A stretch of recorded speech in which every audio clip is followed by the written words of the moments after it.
Kembali lagi bersama saya Juan Carmel Askelon Siregar. NIM saya 7203510027 dari Prodi Manajemen kelas C. Dan di video kali ini kita akan membahas tentang manajemen agribisnis. Oke, kita langsung ke pembahasan saja. Yang pertama, agribisnis dapat dipandang sebagai suatu pertanian yang memiliki beberapa komponen subsistem, yaitu subsistem usaha tani dan yang memproduksi bahan baku, subsistem pengolahan hasil pertanian, dan subsistem pemasaran hasil pertanian. Oke, terdapat beberapa permasalahan yang seringkali ditemukan dalam manajemen agribisnis. Di antaranya terdapat pengalihan fungsi lahan, mengalami penurunan, kegiatan impor produk pertanian yang semakin meningkat, ketidakberdayaan pemerintah untuk mengundang kegiatan impor, kendala dalam teknologi mesin, dan lain sebagainya. Ini tercermin dalam berbagai persoalan yang ada pada sektor pertanian, seperti masalah perebutan bahan baku untuk kebutuhan agribisnis, kemajuan teknologi yang tidak bisa bersaing dengan negara tetangga. Jadi, bagaimana permasalahan ini bisa diselesaikan dengan baik, kemudian menemukan kesepakatan yang tidak merugikan satu pihak manapun dan menemukan jalan keluar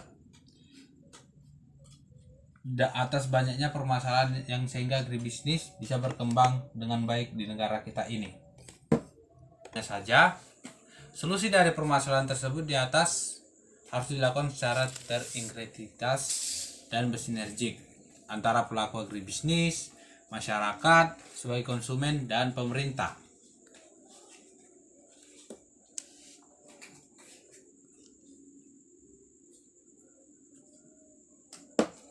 Alih fungsi lahan pertanian sulit dicegah selama kebijakan pembangunan dituju untuk mengejar pertumbuhan ekonomi. Jika tetap terjadi, alih fungsi lahan yang akan menimbulkan dampak sangat merugikan bagi ketahanan pangan lingkungan, kesepakatan kerja, dan masalah sosial lainnya.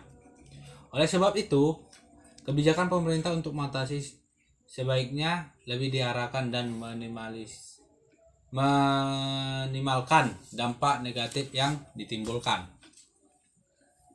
Dapat 3 strategi, yaitu yang pertama, memperkecil peluang terjadinya alih fungsi lahan. Oke, yang pertama, memperkecil peluang terjadinya alih fungsi lahan dengan mengurangi intensitas faktor yang dapat mendorong terjadinya alih fungsi lahan. Yang kedua itu mengendalikan kegiatan alih fungsi lahan dalam rangka menekan potensi dampak negatif yang ditimbulkan. Yang ketiga, mengulangi atau menetralisasi dampak negatif alih fungsi lahan. Oke, cara ini efektif untuk mengurangi penggunaan lahan. Dengan menggunakan cara ini, lahan yang digunakan untuk bangunan lebih sedikit karena letaknya sejajar secara vertikal, bukan horizontal.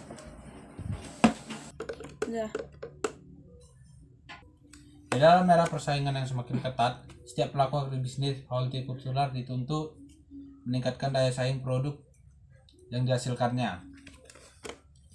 Dalam daya saing produk dapat ditelaah dari berbagai aspek, mulai dari mutu produk, harga jual yang lebih rendah, desain dan kemasan yang lebih menarik, sampai pelayanan purna jual yang lebih terjamin.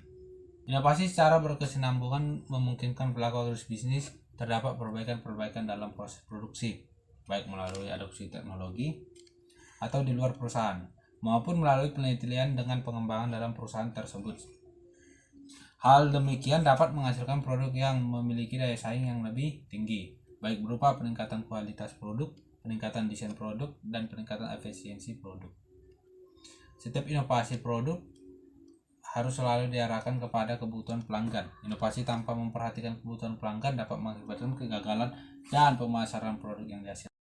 2. Agribisnis mudah diucapkan namun sulit direalisasikan. Idealnya agribisnis bisa dijadikan patokan untuk kesejahteraan para petani dan menjadi senjata. Namun, ada beberapa yang ditemukan beberapa kendala seperti masalah rendahnya SDM, lemahnya manajemen, terbatasnya modal pembiayaan untuk meningkatkan produksi, ketidakpastian harga dari hasil panen, serta pola usaha tani yang terpancar dengan skala yang kecil. Kita telah penjelasannya lebih lanjut. Bagaimana konsep agribisnis di Indonesia merupakan pengembangan lebih lanjut dari usaha tani tradisional, maka sumber daya manusia yang terlibat di dalam harus berkembang lebih lanjut. Kenyataannya sebagai Ayo kita telah penjelasannya lebih lanjut. Bagaimanapun, konsep agribisnis di Indonesia merupakan pengembangan lebih lanjut dari usaha tani tradisional.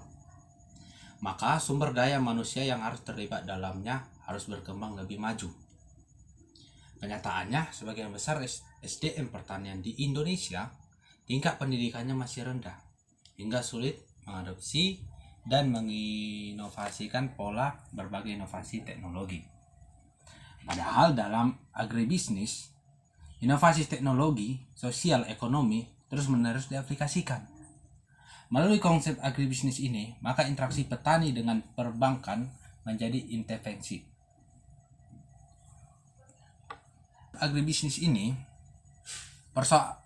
persoalan bank dan pengkreditan, begitu pula dengan quality control mulai diterapkan secara ketat pada berbagai produk. Petani pun harus memahami masalah standarisasi produk. Mengingat ciri dari agribisnis ini ialah adanya produktivitas dan efisiensi yang tinggi. Maka usaha tani yang layak diterapkan di Indonesia harus menggunakan pola samparan.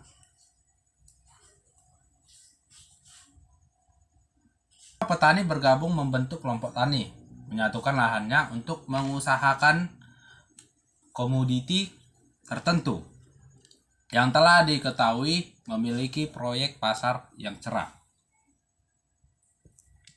Dengan adanya demikian, petani harus siap secara fisik dan mental. Untuk ini, diperlakukan bimbingan dan penyeludukan yang intensif. Oke.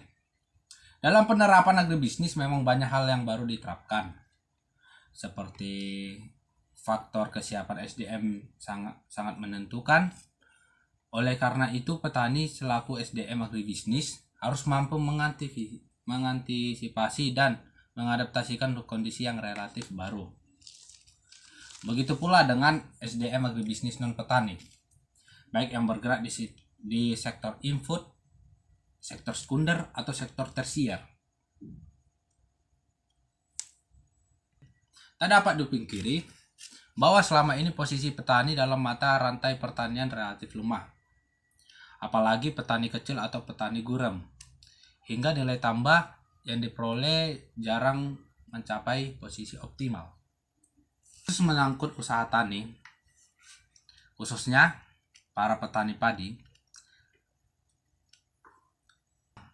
M.Wan sebagian besar pun petani belum mengenai ikhwal penerapan manajemen yang modern. Kalau manajemen, gaya nenek moyang memang sudah diterapkan sejak turun-temurun. Sedangkan yang sudah tersentuh penerapan manajemen pada saat ini yaitu yang canggih, baru sebagian saja yang mengenalnya. Bagaimanapun penerapan agribisnis selalu bersinggungan dengan aplikasi manajemen, di mana unsur-unsur planning, organizing, accounting, dan kontrak benar-benar diterapkan. Rendahnya akses petani terhadap modal dengan pola usaha tani yang sebagian besar masih tradisional memang berkaitan erat.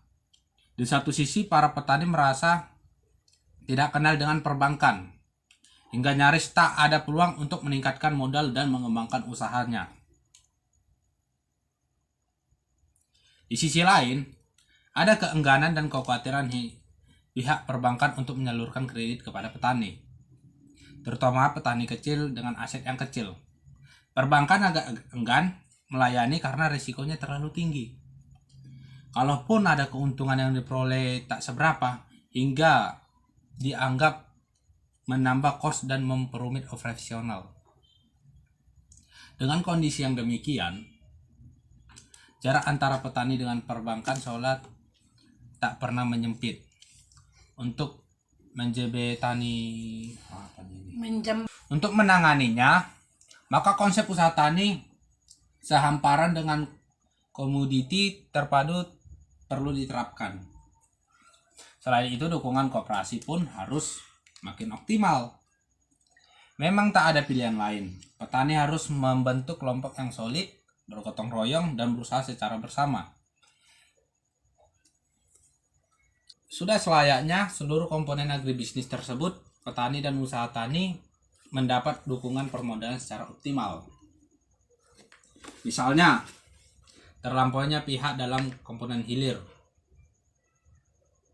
Maka sistem agribisnis, kebijaksanaan pemerintah menyangkut sektor moneter dan perbankan dalam kaitannya dengan upaya mengembangkan sektor real khususnya agribisnis.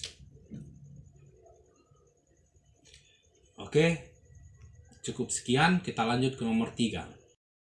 Permasalahan ketiga, berbagai kendala dalam agribisnis layaknya dibatasi atau diatasi. Untuk itu diperlukan berbagai koordinasi lintas sektoral. Misalnya, Kementerian Pertanian, Perindustrian, Perdagangan atau koperasi usaha kecil maupun menengah.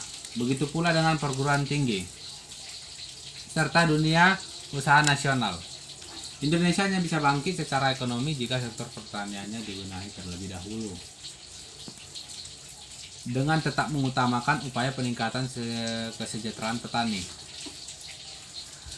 Bagaimana metode untuk konsep program yang bisa dibuat untuk para petani Indonesia agar kehidupan mereka sejahtera dari berbagai aspek dan sisi manapun? Karena para petani Indonesia termasuk salah satu pahlawan devisa negara yang kurang diperhatikan dari dahulu hingga sekarang.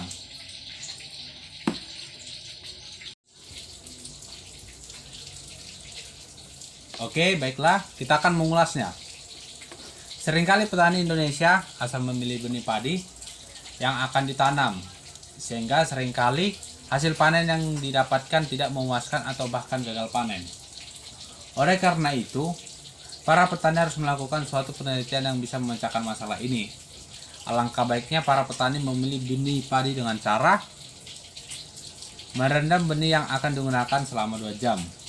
Jika sudah, maka benih padi yang mengambang harus diambil dan dibuang, sehingga tersisa benih padi yang berkualitas yang sangat baik. Selain itu, pengadaan pupuk harus merata, karena pada realitanya yang terjadi di lapangan para petani sering kesulitan mendapat pupuk, sehingga hasil panen yang didapat tidak memuaskan. Selain itu, harga pupuk di pasaran juga harus sesuai dengan kantong para petani, agar tidak mencekik, khususnya kantong untuk para petani. Langkah terakhir yang harus diperbaiki adalah saluran air ke sawah-sawah setiap petani. Saluran air yang harus dikondisikan, diperbaiki agar tanah dan sawah sedang dikelola para petani tidak kekeringan. Baik, terima kasih.